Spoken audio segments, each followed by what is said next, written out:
जय श्री राधे भक्तों, आज हम आपके लिए यहाँ पर लेकर आए हैं श्री शिव गीता का अध्याय 8। भक्तों, अध्याय 7 तक की कथा का हम श्रवण कर चुके थे, जिसमें भगवान श्री रामचंद्र जी ने भगवान शिव के विश्व रूप के दर्शन किए थे और भगवान शिव ने श्री रामचंद्र जी से कहा था कि वे अपने सभी प्रकार के प्रश्नों को उनसे पूछें। अब आगे की कथा हम शुरू करते हैं। श्री रामचंद्र जी बोले, पंचभूत के देह की उत्पत्ति स्थिति नाश किस प्रकार होता है और इसका स्वरूप क्या है? हे भगवान, विस्तार पूर्वक आप मुझसे कहिए। श्री भगवान बोले, पृथ्वी आदि पंचभूत से बना हुआ यह शरीर देह है। इसमें पृथ्वी प्रधान है और दूसरे 4 इसमें मिले हुए अर्थात सहकारी हैं।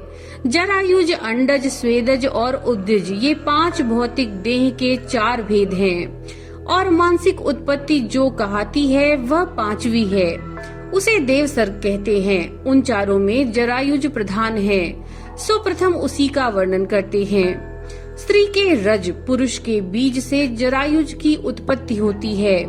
जिस समय ऋतुकाल में स्त्री के गर्भाशय में पुरुष का वीर्य प्रवेश होता है, स्त्री के रस से मिलित होता है, तभी जरायुज की उत्पत्ति होती है। स्त्री का रज अधिक होने से कन्या और वीर्य अधिक होने से पुरुष की उत्पत्ति होती है और शुक्र शोणित के समान होने से नपुंसक होता है। जब स्त्री ऋतु स्नान कर चुके तब चौथे दिन से 16 रात्रि तक ऋतुकाल की अवधि कही गई है। उसमें विषम दिन 5वें, 7वें, 9वें दिन में स्त्री और युग्म दिन में पुरुष की उत्पत्ति होती है। जो 16वीं रात्रि में स्त्री के गर्भ रहता है तो चक्रवर्ती राजा उत्पन्न होता है, इसमें संदेह नहीं है। ऋतु में स्नान करके जो स्त्री कामातुर हो, जिस पुरुष का मुख देखती है, उसी आकृति का गर्भ होता है। इसी कारण से स्त्री उस दिन स्वामी का मुख देखे। स्त्री के उदर में एक पेशी चमड़ा निर्मित होता है, उसे जरायु कहते हैं।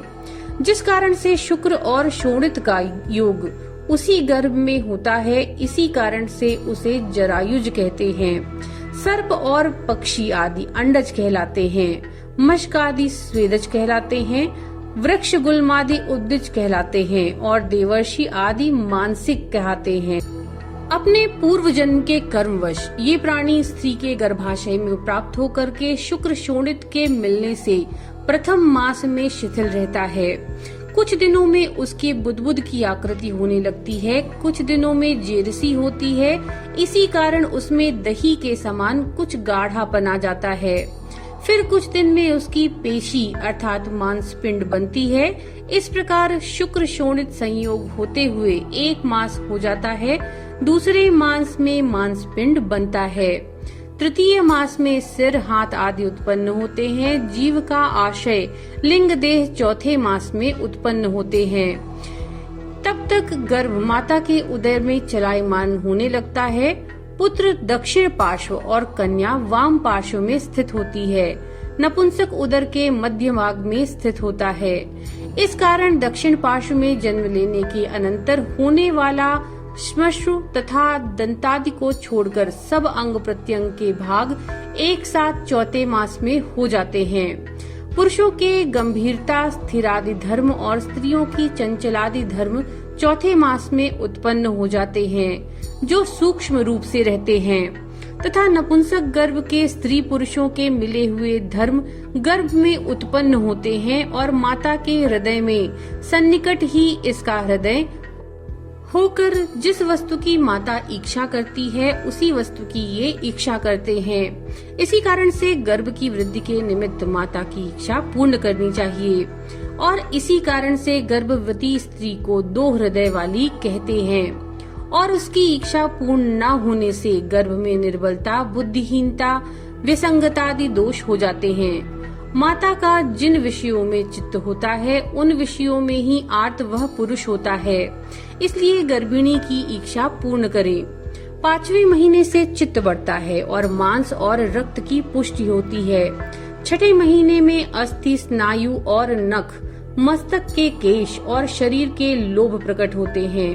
7वें मास में बल, शरीर का वर्ण तथा सब अवयवों की पूर्णता होती है और गर्भ का बालक घुटनों में कोनी धर हाथों से कान ढक और गर्भवास से व्याकुल हो भयभीत हुआ सा स्थित होता है। उस समय इसको अनेक जन्मों की सुधि हो जाती है, तब वह बड़ा दुखी रहता है। कष्ट की बात ये है कि ऐसा कहता हुआ दुखी होता है और अपनी आत्मा को सोचता है। वह असह्य और मर्मभेदी यातना को प्राप्त होकर बारंबार कष्ट पाता है। जिस प्रकार से तपाई रेत में उसी को डाल दो, उसको जो वेदना होती है, ऐसी वेदना को वह प्राप्त होता है और दुख भोगता है। गर्भवास के दुख यह है कि प्रथम गर्भवास की अग्नि से, जिसे जठराग्नि कहते हैं, संतप्त होता है। ज्वाला मुझको अत्यंत पीड़ित कर रही है, ऐसा उसको प्रतीत होता है। इसी प्रकार उदर के कीड़े जब काटते हैं तो ऐसा विदित होता है कि इनके मुख कूट शलमालिक के कांटे के समान तीक्ष्ण हैं और ये मुझको अत्यंत पीड़ित करते हैं। गर्भ की बड़ी भारी दुर्गंध और जठराग्नि की ज्वाला जो दुख प्राप्त करते हैं, ये उसे कुंभिपाक नरक के दुख कम हैं। मवाद, रक्त, कफ, अमंगल पदार्थ ही पान करने और वाति भक्षण करने को मिलती है। अशुचि पदार्थ मल मूत्र आदि में रहने से गर्भ में स्थित प्राणी कीड़ा ही हो जाता है। जो दुख गर्भशैया में सोकर मैंने पाया है, ये दुख संपूर्ण नरकों में भी पड़कर प्राप्त नहीं हुआ।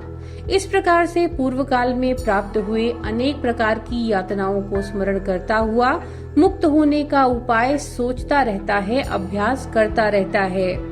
8वें महीने में त्वचा और श्रुति प्राप्त होती है। इसी प्रकार ओज, इंद्रिय शक्ति और तेज शरीर के आरंभ करने वाले तथा धातु परिणाम से होने वाले हृदय के तेज, जो जीवन का मुख्य कारण है, इसे प्राप्त होता है। कुछ समय तक अतिशय चंचल होने के कारण किसी समय माता के हृदय में चंचल रूप से रहता है, कभी गर्भाशय में चपलता को प्राप्त होता है। इसी कारण अष्टम मास में उत्पन्न हुआ बालक बहुधा नहीं जीता, कारण कि ओज और तेज से हीन होता है। फिर 9वें मास में प्रसूति का समय होता है, परंतु शीघ्र प्रसव होने का प्रतिबंध है।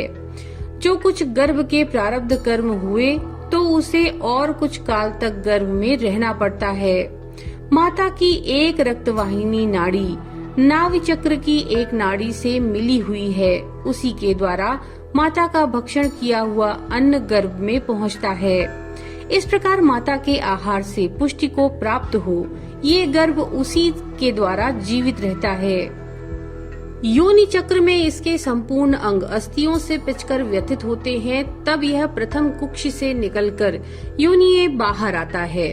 उस समय उसका शरीर मेदा रुधिर से लिप्त और जरायु से आच्छादित रहता है। ये प्राणी अत्यंत दुख से पीड़ित हो नीचे को मुख करके जैसे ही योनि चक्र से निकलता है, वैसे ही ऊंचे स्वर में रोता है। इस प्रकार गर्भवास के यंत्र से निकलकर दुख ही भोगता है, कहीं सुख नहीं मिलता। जन्म लेकर यह कुछ भी नहीं कर सकता, केवल मांस के पिंड के समान पड़ा रहता है। तब इसके माता पिता दंड हाथ में लिए कुत्ते, बिलाव और डाढ़ वाले जंतुओं से इसकी रक्षा करते हैं।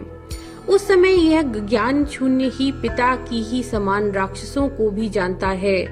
पीने को दुग्ध जानकर पीने की अभिलाषा करता है। तात्पर्य यह कि बाल अवस्था भी महा कष्टदायक है।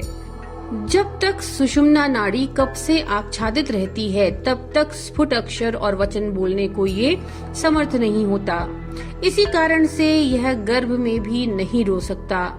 पीछे युवावस्था के आने से कामदेव के ज्वर से विह्वल हो अकस्मात ही कुछ भी गाता है। कभी अपना पराक्रम कहने लगता है, कभी अभिमान से वृक्षों पर चढ़ता है, कभी शांत प्राणियों को उत्तेजित करता है, कभी काम क्रोध के मद से अंधा हो किसी को भी नहीं देखता। युवावस्था के दुखों को भोगने के उपरांत वृद्धावस्था का दुख आरंभ होता है। तब ये महानिरादर के स्थान जरा को प्राप्त होकर महादुखी होता है। इसका हृदय कफ से व्याप्त हो जाता है और खाया हुआ अन्न भी जीर्ण नहीं होता। दांत गिर पड़ते हैं, दृष्टि मंद हो जाती है तथा अनेक प्रकार के रोग होने के कारण कटु तिक्त कषाय औषधियों का सेवन करता है। वायु से कमर टेढ़ी हो जाती है, कटी गर्दन, हाथ, जंघा, चरण सब निर्बल हो जाते हैं। तब सहस्त्रों रोग इसके शरीर में लिपट जाते हैं, बंधु तिरस्कार करते हैं।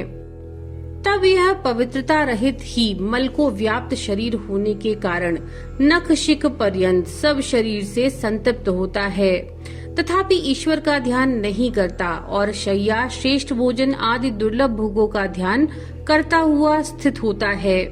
इसके हाथ पैर कांपने लगते हैं, सब इंद्रियों की शक्ति कुंठित हो जाती है और कोई सामर्थ्य न रहने के कारण बालक भी इनकी हंसी करते हैं।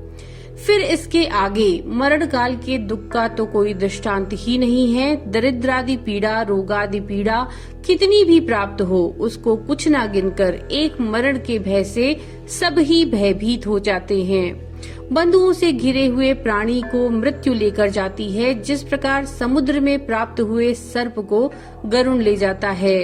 हा प्रिय, हा धन, हा पुत्रों, इस प्रकार दारुण विलाप करते हुए इस पुरुष को मृत्यु इस प्रकार ले जाता है जैसे सर्प मेढक को ले जाते हैं। संपूर्ण मर्म स्थानों के टूटने और शरीर के अवयवों की संधियां भंग होने से जो दुख मरने वाले को होता है, वह मुमुक्षुओं को स्मरण करना चाहिए।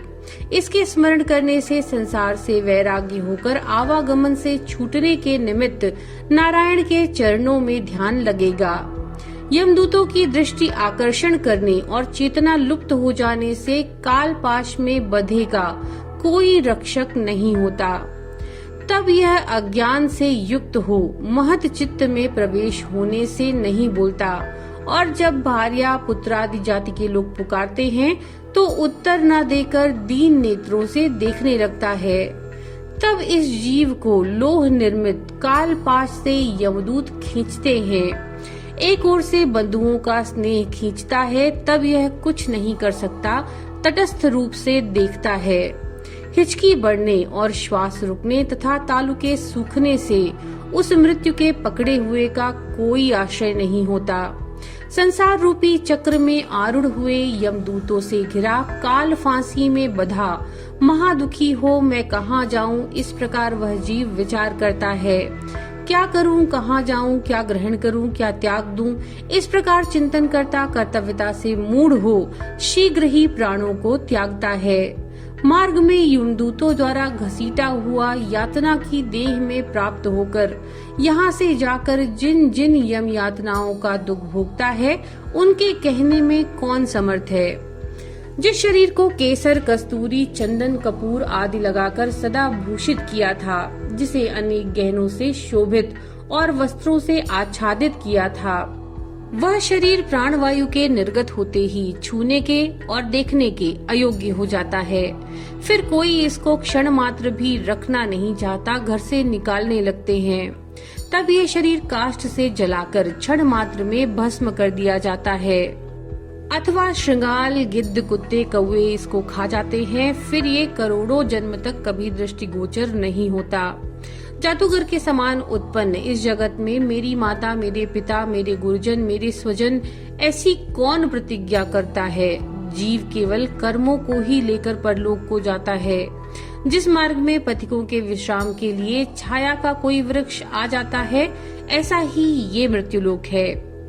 जिस प्रकार से पक्षी संध्या काल में वृक्ष पर आकर बसेरा लेते हैं और प्रातः काल उठकर एक दूसरे को त्याग अपने अभिलषित देशों में चले जाते हैं, इसी प्रकार से जाति अजाति के पुरुषों का समागम है। कर्मानुसार अपने कुटुंब आदि में जन्म लेकर स्थित होते हैं, कर्म समाप्त होते ही अपनी गति को प्राप्त होते हैं। इससे मनुष्यों को उचित है कि प्राणियों के समागम को पथिक समाज का जाने। मृत्यु के बीज से जन्म और जन्म के बीज से मृत्यु होती है, अर्थात जो उत्पन्न हुआ है उसका अवश्य नाश होगा, जो नाश होगा उसका अवश्य जन्म होगा। ये प्राणी इसी प्रकार से घटी यंत्र के समान निरंतर भ्रमण करता रहता है। हे रामचंद्र जी, गर्भ के वीर्य को प्राप्त होने से इस प्रकार से प्राणी का जन्म और मृत्यु होती है। ये महाव्याधि है। जीवन मरण दोनों महादुखी करने वाले होते हैं। इस व्याधि को दूर करने के निमित्त मेरे सिवाय दूसरी कोई औषधि नहीं है। इसी कारण से मेरा भजन करने योग्य है। तो भक्तों, ये थी अध्याय 8 की कथा श्री शिव गीता से। नमो नारायण।